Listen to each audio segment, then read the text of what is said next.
Hello everybody and welcome to this week's video.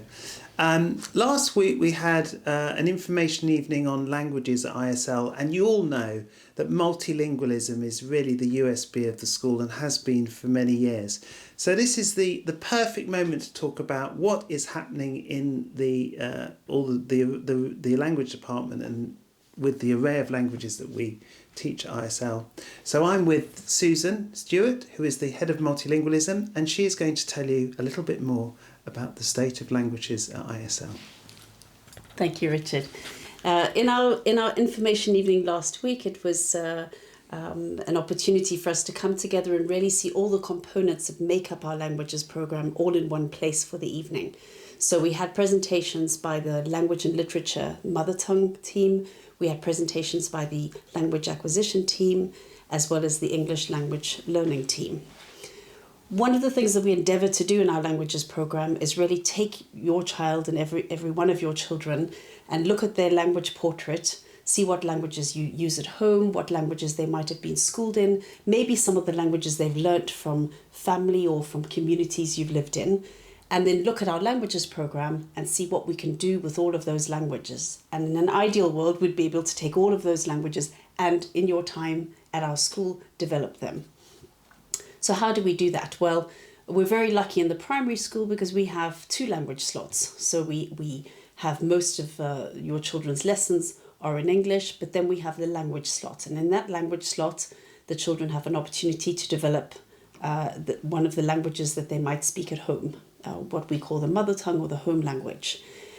Once you get to the secondary school, so in the MYP, we open up a 3rd language slot, because in addition to wanting to develop the school language, which is English, we also want to develop and continue to develop your home languages so that your child might be literate, highly literate in both the school language and your home language. But we also know that acquiring and having that experience of learning a new language from scratch is really valuable. And so we have a 3rd language block in which your children have the opportunity to learn either French, Spanish, or Mandarin.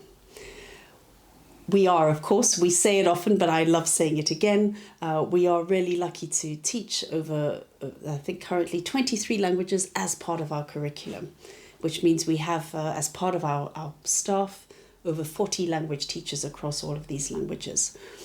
What this gives us also within our program is a lot of flexibility. And I know in meeting with many of the parents recently, we've been able to look carefully at your children and find ways to slightly adapt even our program so that we can fit them within the timetable.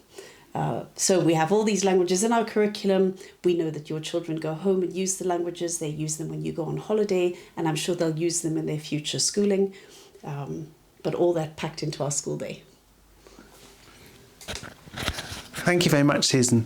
I just want to add to that what I really like about the way multilingualism has developed is that we are really being able to be flexible about the complexity of students' language profiles, because in a globalized world, students do have many languages and they have many levels with those languages.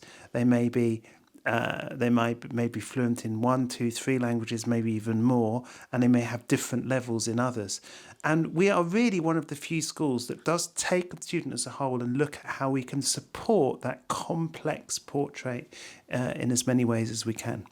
So, very proud of it. Thank you for listening to this video this week, and I look forward to seeing you again next week. Thank you.